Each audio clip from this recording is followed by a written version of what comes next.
Well, hello, everyone. Once again, it is I, Vincent Verhey, better known as Big Vinny V from FWOnline.com, here with another very, very exciting, brand new edition of the Big Vinny V Show. Now, there are some changes going on here in the world of wrestling and the world of Big Vinny V, and some changes in this show that will hopefully be temporary. If you're listening to this on audio form, you're probably saying, hey, this sounds horrible. And if you're watching this in video, you're saying, not only does it sound horrible, but I don't see Vinny's microphone. Well, we're coming off the holiday season. It's January 7th now, 2025, my first show of the year. And one of my gifts was, in fact, the brand new, to me, laptop computer I am using, the new MacBook Pro I'm using to produce this show right now. It looks great, makes my life much easier. It's way faster. It's got a bigger screen. It's an improvement in every way. But I sat down here 5 minutes ago to do the show, realized it does not have a USB plug, which means my microphone, which, let's be honest, wasn't very good anyway, my microphone will not plug into this thing. So I'm using the internal microphone. It seems to be working fine as best I can tell. If you're watching along on YouTube, say hi in the chat. Let me know how it sounds. Let me know how you're doing. Let me know how your holidays were. We'll just have a nice little conversation.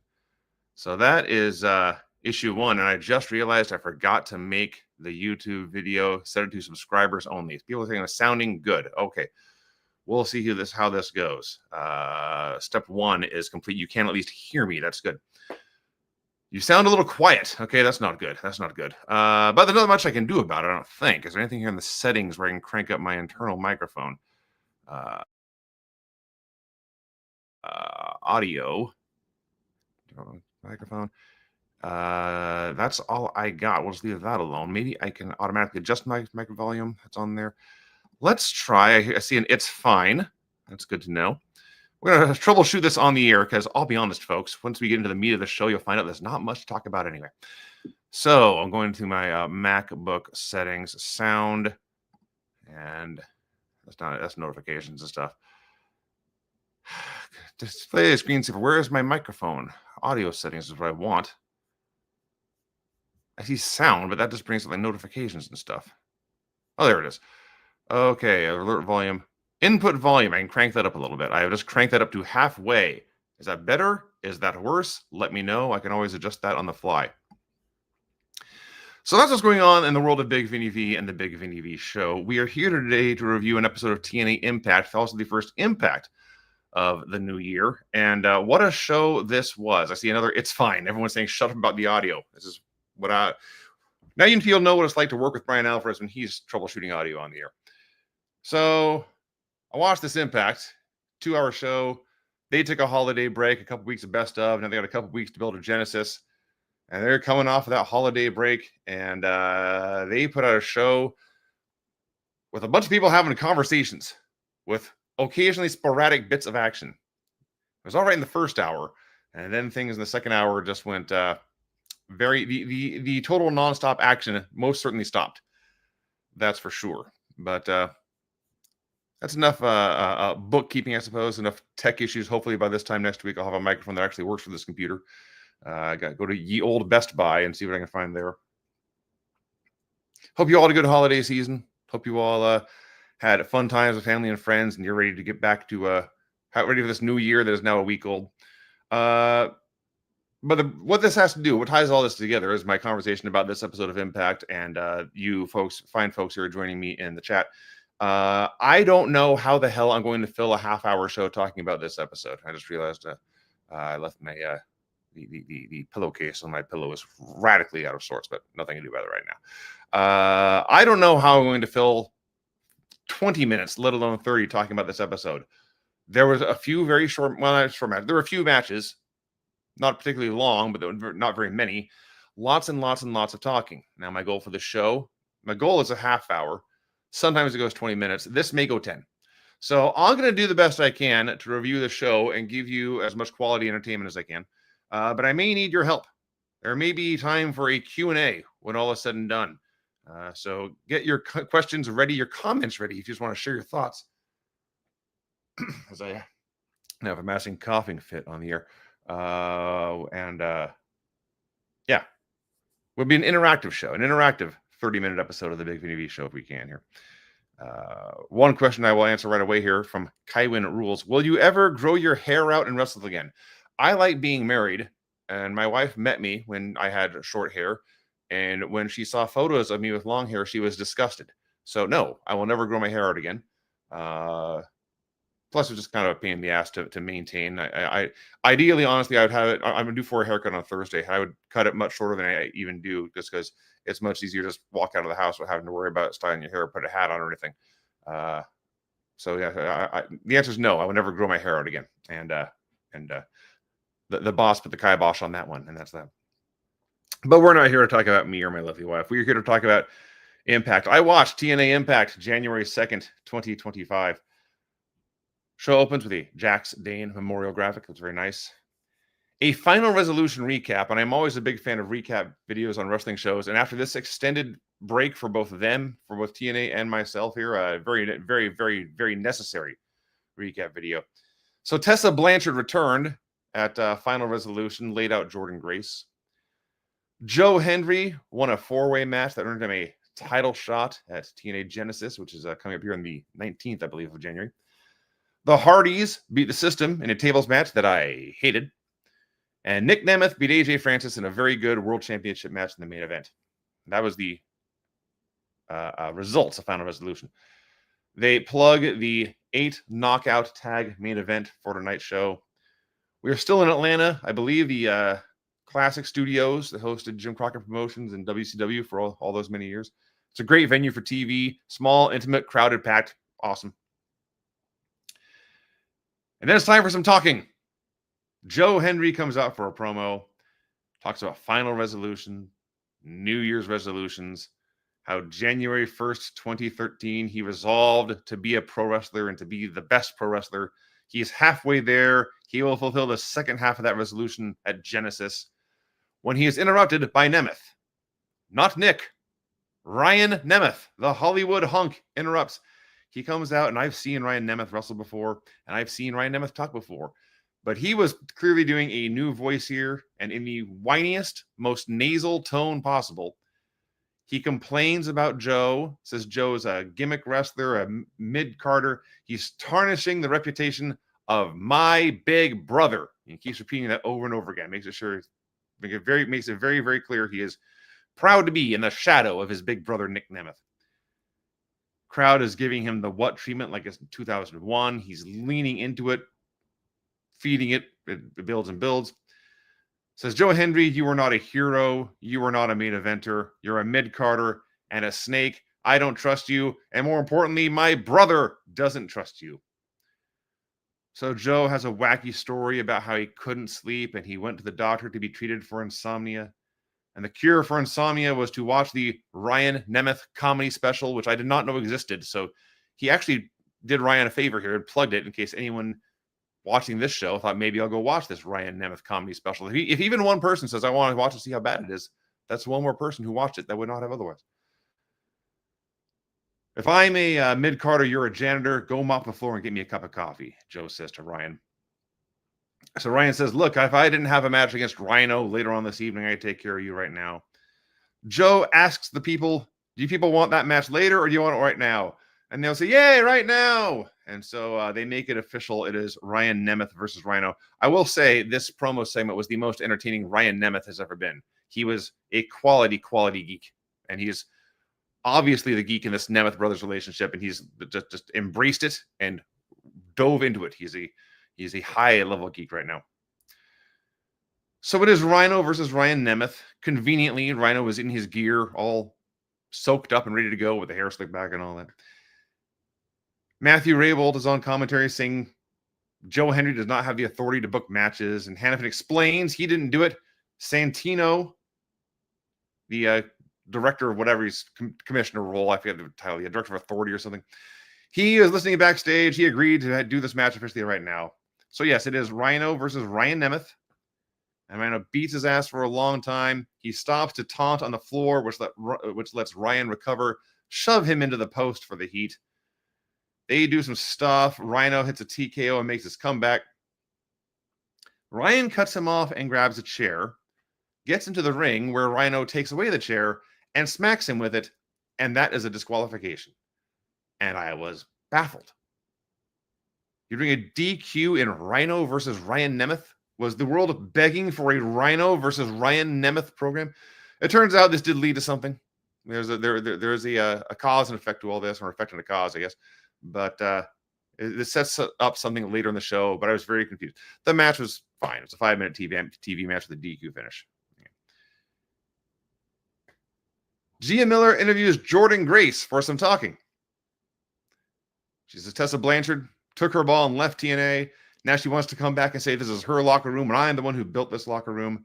I represented this company on different continents, in different promotions, through a pandemic. I'm not the same Jordynne Grace, but she's the same old Tessa Blanchard, and I can't wait to give her the warm welcome she deserves. And she parks out, sets up a folding chair by the entrance bay ramp, and waits for Tessa to arrive to murder her. The Rascalz are doing a backstage promo. They say the TNA tag team titles represent the best of the best. They are currently held by legends and the Hardy brothers. Talk about growing up doing Jeff Hardy sentons in the living room. The Hardys interrupt. There's a mutual admiration society going on. You remind us of us, the Hardys say. We challenge you to a tag team title match at Genesis. And just as not only are we the goats, we are also the Rams, righteous, angelic, magnificent souls, which is a very Jeff Hardy thing to say. The Rascalz, of course, accept this challenge, and they promise the tag team match of the year. I'm a big fan of the Rascalz, but that's a high bar to clear. As long as Nathan Frazier and Axiom are still together, that's got the work cut out for them, I guess. But if you want to have the best match of the year, that's obviously your goals high. Kushida versus Ace Austin. Ace, of course, now a singles wrestler due to the horrible injury to Chris Bay, which has sidelined him indefinitely. We'll just say that. He has not had an appearance since his injury, and he's getting shout-outs from CM Punk apparently on Raw.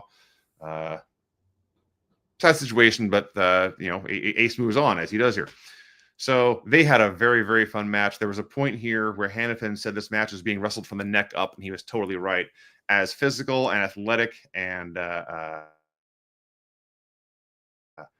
graceful as it all was very well thought out and planned. Everything had a reason. Everything set something up down the line. Kushida's one of Kushida's big spots is the hip toss into a cartwheel into a seated drop kick. When he tries it here with Ace, he does the hip toss, but Ace immediately kips up and beats him to the punch, or beats him to the drop kick actually, and Pescados him to the floor. He tries a handstand on the apron, but Kushida yanks the arm out away from under him, gets the arm bar on the apron, so Ace's arm is all messed up. They're going back and forth, or actually, because she's working the arm for a long time. And then there's a double clothesline. Then they go back and forth. Ace wins the strike exchange, makes his comeback, gets a power bomb for 2. He keeps trying the art of finesse, which is Chris Bay's finisher. It's a springboard cutter. And he's hit it like several times before in this interim period since Babe has been injured. But in this match, he tried it 2 or 3 times, and in the end, never, ever hit it. I'll get to where I think this is going at the end. But that happened several times. Kushida came back. He hit the hip toss cartwheel dropkick combo. They got countered earlier. Gets the hoverboard lock on one arm, so Ace uses the other arm to reach for the ropes. So Kushida releases the hold to stomp that second arm. Gets a big palm strike for 2. I took a lot of notes about this, and I got nothing else to say about the show, so let's go into detail here. Ace is kicking the hell out of him in the corner. Puts him up on the top rope, but he ends up on the top rope alone. And Kushida drops him down with a handspring kick. It's a flying armbar off the top rope to the mat. Ace herks him up, the powerbomb lift, the Rampage Jackson lift, but Kushida elbows his way free. Another art of finesse is met with a drop kick to the back. And they never actually did hit the move. He kicks Kushida down, drags himself to the corner, very literally pulls out the ace up his sleeve, hits the fold, which is a running blockbuster, hits the fold, gets the win. Ace Austin wins. And so I think the gimmick here is he's going to go on a singles run, which he discussed in this promo here. And he is going to keep trying this art of finesse and never, ever get it until he gets to the point where it's time to win the big championship at the end. Then he'll finally hit the art of finesse for the first time and crown himself the new champion. And there you go. That's a creative thing to do. That's a creative way to make Chris Bay's finish as big as possible when you finally hit it. I assume that's a plan for whatever. I had a whole thing here about what the time frame might be, but the ensuing promo wiped that out, so we'll just move on. Ace cuts a promo, and this promo was awesome. He's out of breath virtually. He's definitely breathing hard. He's just had a very intense match. He's very emotional, and he's very honest and believable talking about his fallen friend, Chris Bay. He starts to cut this promo, thanks the fans. Somebody shouts out, "We love you, Chris." He says, "I love him too. We all love him too." Thanks the fans for the support in Chris's absence. Thanks them for the love and support they've shown Chris himself. Every day, Chris is fighting for a normal life. Every day, I fight for him. 3 months ago, I sat with Chris before he went into surgery and held his hands. And what Chris said to me was, "This means you got to go on a crazy singles run. You got to finally win the big one." And Chris and I, we have been top guys in this company for a long time. But it's time I become the top guy. I want Nic Nemeth. Before we can see any more, out comes Moose, who has been the top guy for a long time and is, of course, the current X Division champion. He is insulted that Ace did not mention him by name. Says the X Division title is the flagship of TNA. Without the face of the franchise himself, we would not be the hottest promotion around right now. Ace is laughing at him, having a grand old time. Let him finish. I want to hear more. And Moose runs his mouth how great he is, how great the X title is, how he's the top guy. But he mentions Chris Bay's name, and Ace's mood does a complete 180. He snaps, gets in Moose's face. Keep Chris Bay's name out of your mouth. I'll just win that 4th X Division title right now. Santino appears. Says it won't happen right now, but I will make Ace Austin versus Moose for the X Division title official for Genesis. And that's where we go. I thought this seemed rushed since Ace literally just announced that he was going to go on a singles run, and you're immediately booking him against the reigning X Division champion. Perhaps they will do a thing where Ace and Moose can feud over this X Division title for all spring into April, May. The world title picture is very crowded right now. You have the champion Nic Nemeth. You have the challenger Joe Hendry. You have Mike Santana clearly being built as the champion in waiting. You have who's the one? Kazarian. Frankie Kazarian is carrying around the Call Your Shot Gauntlet Cup, which we'll get to later. So he can cast it at any time. There's 4 names already right now in the world title picture. So, it's no room for Ace right this second. So maybe this Ace and Moose can do an X Division program here for the next 3 or 4 months. And Ace comes out on top of that and then challenges whomever the world champion may be.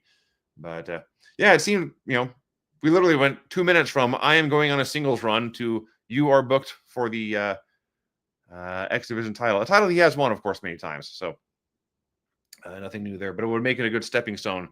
A good way to build him as a singles challenger rather than just force feeding him into the main event spot when he has not been a singles wrestler for more than a month or two. Backstage, Eric Young is trying to calm Steve Macklin down. I assume this is supposed to be during Impact, but they're still violently upset about the loss to Josh Alexander and the Northern Armory at Final Resolution. So Eric Young is trying to calm Steve Macklin down. Jonathan Gresham is there too. They're all pissed off. So the question is, what are they going to do? And before they can answer that question, the system wanders through, blocks the camera, takes up their TV time. So a brawl breaks out, and that's it. No one ever here actually mentioned Josh Alexander. No one ever mentioned the Northern Armory. If you didn't see this show, you'd have no idea why they were so angry. And I don't know what's happening. I guess they're feuding with the system now. That's going to start here. But anyway, up to this point, up to the Ace Austin promo, I thought this had been a pretty darn good episode of Impact. You had a fun Ryan Nemeth, Joe Hendry promo battle. You had a short, decent little Ryan Nemeth, Rhino TV match. Even the finish was at the time baffling. You had a very, very good pro wrestling match between Ace Austin and Kushida. You had a very good, great promo, in fact, by Ace Austin afterwards. Sets up Ace Austin versus Moose. Everything at a point. You have this little weird thing backstage, which is strange, but it was short. It was a minute or less. And then we had another shot of Jordynne in her gear waiting for Tessa at the ramp, just reminding us she's there. And then this show gets strange. The TNA Plus moment of the week is from January 26th, 2017, which I'll remind you is nearly 8 years ago now. It's the Hardys versus DCC versus Decay. I presume the idea here is to show that if you subscribe to TNA Plus, you have nearly 2 full decades worth of impacts to go back and watch, if that's your thing. But First of all, this just reminded you, broken Matt Hardy has been a thing now for almost a decade. That was a long time ago.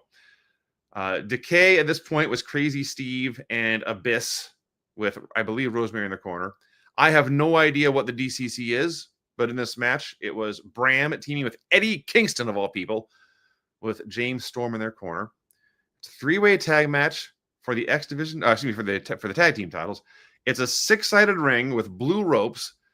This whole thing felt like something from an alternate pro wrestling dimension. Like it didn't need to exist. I didn't know it existed. I was fine not knowing it existed. The action they showed was like fine. It was the last part of a tag team match. They're doing stuff, and DCC runs wild, and Decay runs wild. You know, again, for clarity's sake, DCC is Eddie Kingston and Bram. Decay is Abyss and Crazy Steve, and the Hardys, of course, are Frank and Joe. So this thing started, and I thought it would get 60 seconds of TV time. And in the end, when all of a sudden done, it went almost 5 minutes.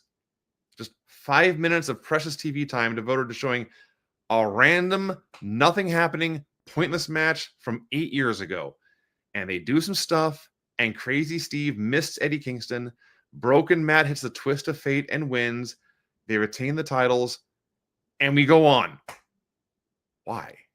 There is nothing better in the TNA back catalog to highlight than this just random, meaningless, truly forgettable three-way tag match in 2017. I guess it just reminded us that the Hardys are legends and they are the tag team champions. So here's the Hardys winning a match, but that was weird. We go now back to the future, which is 2025.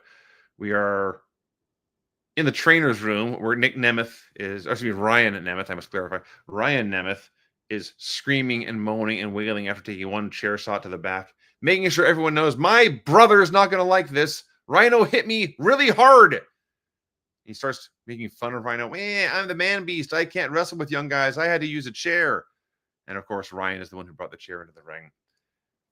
Nic Nemeth finally arrives an hour late for the show, asks what's going on. Before Ryan can answer, Rhino storms in, says Ryan is the one who brought the chair into the ring. Everyone's shouting at each other. It's very crowded and intimate here. Everyone's squeezed into camera frame. Santino steps in and books the Nemeths versus Rhino and a partner. Rhino says, I believe I can beat you both up. And so, of course, Joe Hendry steps up, volunteers himself to be Rhino's partner, and that is the match for next week. Mike Santana came out to start a promo segment that I believe may still be going on somewhere in the streets of Atlanta, Georgia. So first thing, this thing went, by the time Josh came out, I think it went 20 minutes. It went at least 15 for sure. And it was okay. It wasn't good. It wasn't great. They just talked for a long ass time. And mostly the crowd's very quiet. There's some smart ass in the crowd. I could not hear what he was saying, but he was clearly funny because he popped the crowd several times. He distracted the wrestlers several times. They were trying hard not to laugh. And when the guy in the crowd is more entertaining than the guys in the ring, that is an issue. And it came out and it was just pro wrestler, tough guy talk, but just talking. I never felt like a fight was going to break out. I was never intrigued by what might happen next. Starts with Santana by himself. I'm used to obstacles, he says, getting myself sober, betting on myself, coming back to TNA. It is time that I become the standard of this company. Then Josh Alexander and the Northern Army interrupt. They are trying to keep a straight face, but the smart aleck in the crowd is distracting everyone. Josh tries to talk about how people want to be the standard, but no one knows how hard it is. It's the same spiel that John Moxley's been doing in AEW. He has respect for Santana. They have a lot in common. When Josh was in the North and Santana was in LAX, they had a great feud.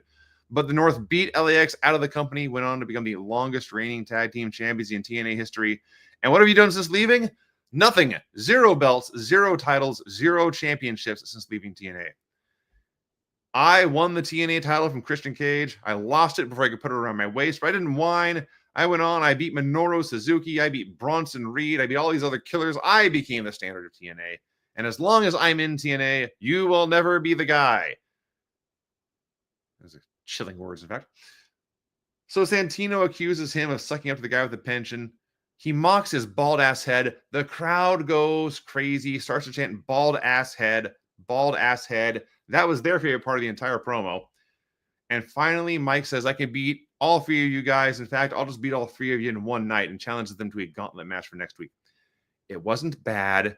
It went forever and ever and ever. And they're trying to be these badass, epic warriors, these cinematic, heavy, dramatic speeches. The crowd just wants to see them trade childish insults and fight. It's a fighting show, guys. Just get in there and fight. Pick a fight, insult each other, call a guy fat, make fun of his mom, whatever you got to do, and then just fight. That's all we want to see, man. The women go to Jordynne Grace, say, we know Tessa's not here yet, but it is time for our match. We must go prepare. Santana orders one security guard. You stay here and watch. Tessa, you stay here and watch for Tessa. Jordynne, you go prepare for your match. Frankie Kazarian is backstage. Says he has cool sunglasses. He does not give a damn who wins at Genesis. He will be waiting to possibly call in his shot and become TNA World Champion. As he is talking, Leon Slater walks by. Kazarian stops him, puts him over. You're a hot young guy. You're very talented. I'm very impressed. You'll never be a king like me, but you could be a prince with some coaching from a legend like myself. Leon, at first, is actually very excited about this opportunity. Kazarian's a proven vet, been around a long time. He knows the key to success. He's been very successful himself. A lot you can learn from a man like Frankie Kazarian. So Frankie explains the first lesson is you could be my trophy bearer. I have to carry this big-ass heavy trophy around for me. You can carry this while I go down to the ring and wrestle. That would be your first lesson. And Leon says he's not here to run Frankie's errands. He's not here to be Frankie's young boy. And as they are ranting, the boom mic drops in a shot. So Kaz tells him, that's fine. You don't want to be my protege. You go walk your road, but remember who paved it. Leon says, maybe I'll pass you on that road. He leaves. Johnny Dango Curtis steps up. And JDC and Kazarian continue to put Leon over, even though he is not there. They do agree he's missing something and ponder a couple of wacky nicknames. I hope you enjoy talking. I guess you're listening to a podcast, so you must to some degree, but it is time for more talking here on Total Nonstop Action. Nic Nemeth comes out for a promo. He believes in Joe Hendry. They had a great match. Joe was this close to becoming TNA champion. Representing this company is one of the great honors of my life, and the crowd is chanting, you deserve it at him. At Genesis, he says, I will steal the show. I will retain the championship. Now, Santino has booked a tag match next week with myself and my brother Ryan, and everyone goes, boo, versus Rhino and Joe Hendry. Ryan interrupts his brother Nick here and says, Joe Hendry is a snake. He's going to stab Nick in the back. But together we will show you why the Nemeth name means greatness. Nick's a little upset with Ryan. He says, look, I got a title match to worry about. And now because of you, you got me booked into a tag match for next week when I should be focusing on my championship match. We'll take care of business, and then I'll go take care of my title match. And he storms out. So Ryan is left alone. Everyone's still booing him and says, you people have made my brother very upset. And he flees. And there you go. This is, again, the most entertaining Ryan Nemeth has ever been, to be fair. Next week on Impact, a trios match pitting The System, which I guess would be Myers, Edwards, and JDC. I don't think Moose is in that match. Versus Steve Macklin, Jonathan Gresham, and Eric Young. Mike Santana takes on the Northern Armory in a gauntlet match. The Rascalz versus the Good Hands. Savannah Evans will be in action. And in what I assume will be the main event, Joe Hendry and Rhino will team against the Nemeths. Let me get to see here. 1, 2, 3, 4, 5. 1, 2, 3, 4. Yeah, 5 matches promoted for next week. That's 2 more matches than we got on this show. And they announce, of course, or remind us, Nemeth versus Hendry and Rascalz versus Hardys are official for Genesis. Santino's security guard has been laid out. He's dead body lying on the floor. Everyone runs up to check on him. Santino comes up and very much in character says, son of a gun, and grabs his head. So Santino's character, of course, is a huge comedy geek. A comedy geek who's in charge of the show. He's got comedy music, which is awesome, but it's still a comedy gimmick. He gets everyone's name wrong. He mispronounces words all the time. So it's possible he was just being a geek here. But when he came back and saw his personally appointed security guard laid out and unconscious and blew it off with a comedy reaction, my first thought was, he's in on it. He set this guy up, or he knew what was going on or something. And we'll see. It's possible it's happening. It's also possible he's just being a geek. The third and final match of the show. Ash and Heather by Elegance and Tasha Steelz and Rosemary versus Jordynne Grace and Masha Slamovich and Spitfire.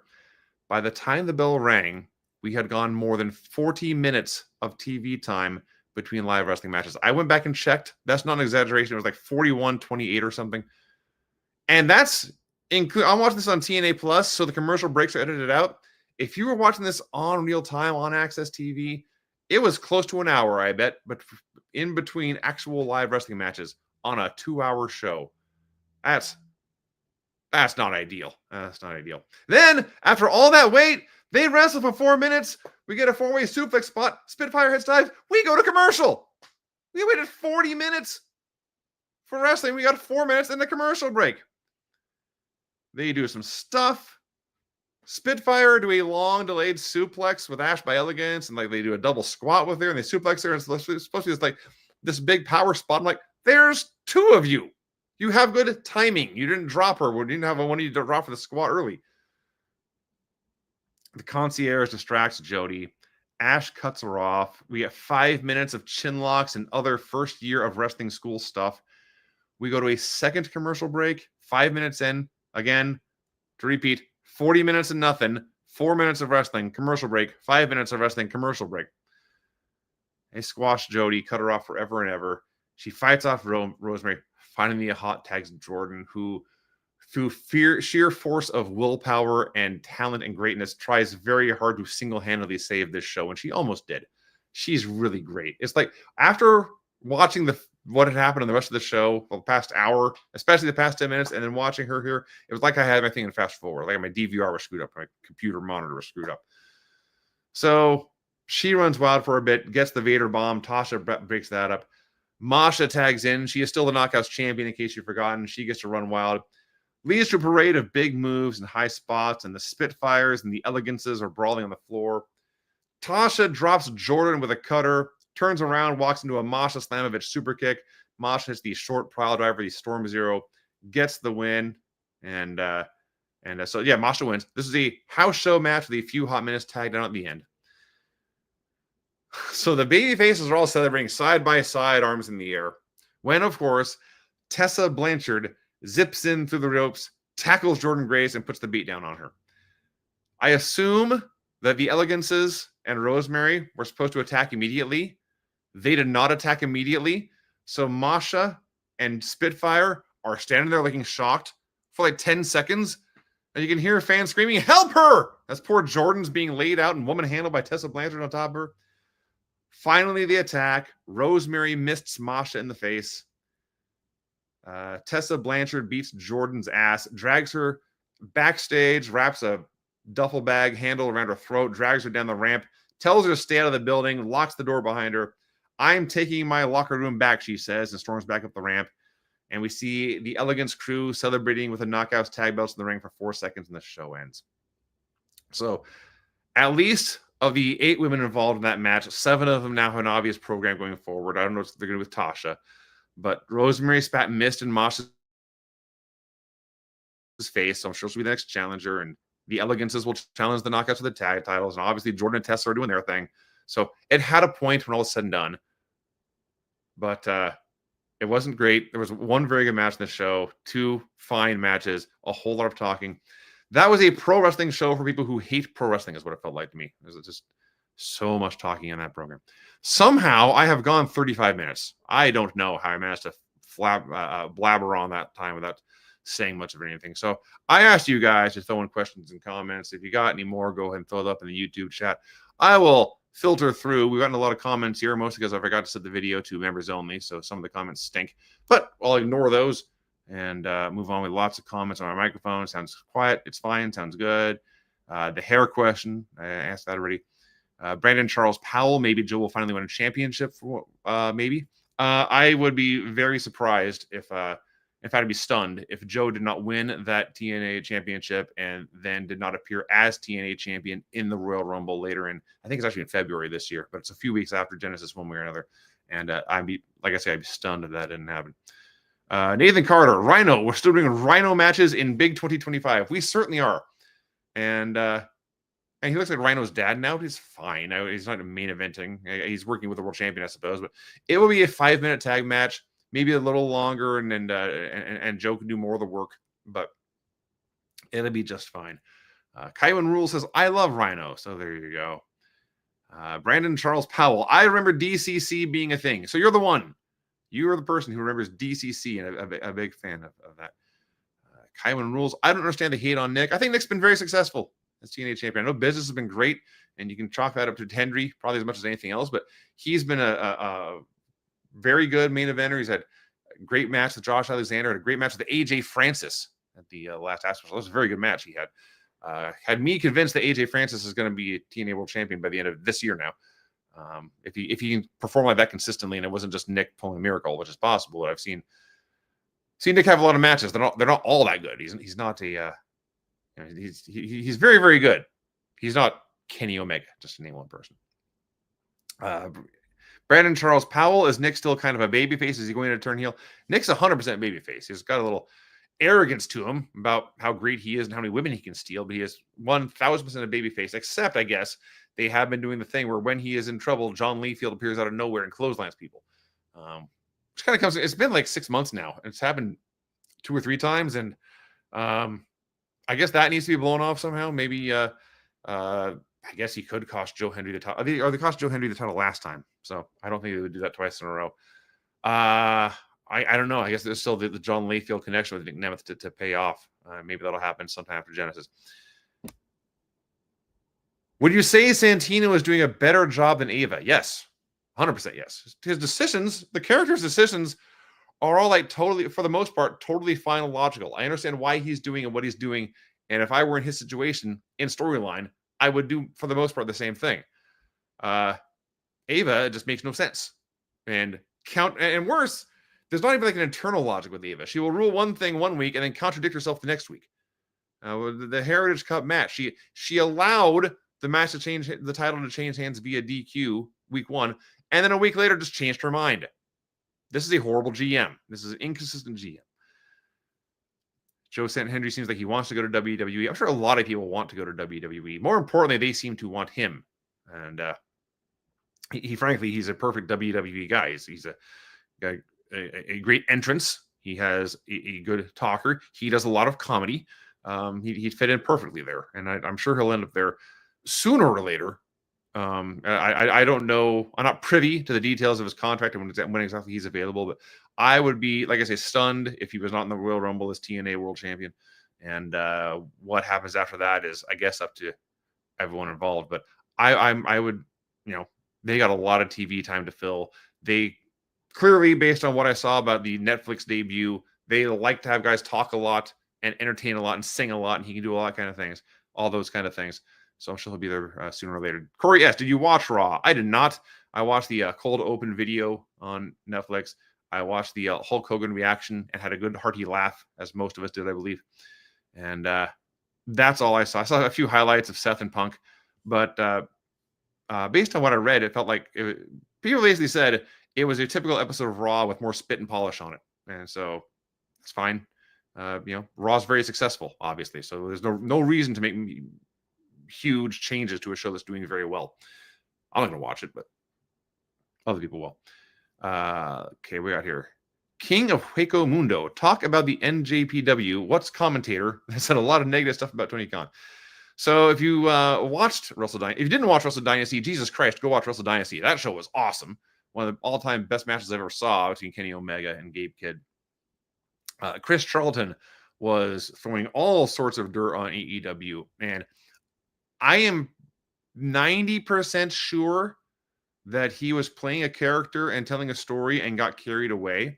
There was a lot of elements of truth to what he said about how AEW threw a lot of money at New Japan's top guys, the guys New Japan was counting on to be top guys, and a lot of them haven't done very much. For most of 2024, Kazuchika Okada was a meme wrestler who flipped off his middle finger and called people bitch and didn't do much in the ring. He had like 2 good matches, then that awesome Continental Classic final with Will Ospreay, who's just going to have an awesome match with anybody. That's who I should have compared Nemeth to earlier, actually, is Ospreay. That guy never misses. But anyway, yeah, he overstepped his boundaries, overshot his target, as they say in wrestling. And I'm guessing he'll be back. It'll all blow over. Seems like not the biggest mistake I've seen in pro wrestling in the time I've been watching it, but he had a bad day. He had a bad day. Andrew Brown, did you see the cutscenes of Indiana Jones and the Great Circle? I did not. That's the video game I think is coming out. I was I was into Indiana Jones when I was a kid. I never saw Crystal Skull, and then they come out with another one like 4 or 5 years ago, and I'm watching this like Harrison Ford is 80 years old. I don't want to watch an 80-year-old man in an action movie. I watched Shrinking. He's in Harrison Ford's in Shrinking playing an 80-year-old therapist. He's great in that movie. That show's awesome. Watch that one. If I want to watch Indiana Jones, I'll pull out Raiders. I will pull out Temple of Doom. I'll pull out the one with Sean Connery, whatever it's called. I will watch those 3. And there's some. I'll listen to the music whenever I want to. That's just great. I don't need to see an old man pretending to be an action hero. That's not something that interests me in any way. Giggity. That's the name. I didn't make it up. I just read them. Now that you've been watching TNA again for a bit, would you recommend it to someone who doesn't? I would recommend checking out the best stuff. I would recommend listening to someone like myself or someone else who reviews the show. Pick out the best stuff to watch, which usually involves Jordynne Grace or Josh Alexander, sometimes Nic Nemeth, Ace Austin, and the ABC when they were around. They're always very good. I would pick and choose the best stuff. There is a whole lot of wrestling out there right now. There's, of course, 40 hours a week of WWE alone, something like that. There's AEW. There's access to New Japan. There's CMLL. MLW is still out there. There's so much wrestling. You can pick and choose what you want. And I would say, pick and choose the best stuff. And the best stuff usually involves those wrestlers I named. That's how I would go about it. All right. I think that'll do it for today. We've gone almost 45 minutes, which was twice as long as I anticipated. I'm very happy. I was able to salvage something out of the show despite the tech issues and the material I was given to work with. It was not conducive to being reviewed on a wrestling show, but that will do it for today. I want to thank you all for listening. Hope you enjoyed the show. Hope you enjoyed the program. If you did enjoy it, you want to show your appreciation, or you want to, you need more Vinny V in your life, you guys follow me on social media at Vincent Verhey on Twitter, at Vincent.Verhey on Threads, although I honestly hardly ever use that anymore. VincentVerhey.bsky.social on Blue Sky. You can always follow me on all of those. And if you really want to show your appreciation, help a brother out, buy yourself a Cameo today. Cameo.com/Vincent Verhey.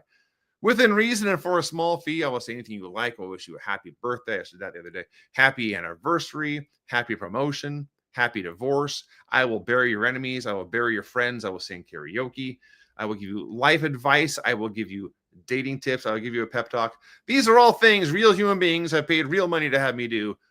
And you can too. Cameo.com/Vincent Verhey. Buy one today and buy another one tomorrow. That will do it for today, everyone. We'll do it again next week, hopefully with a real microphone.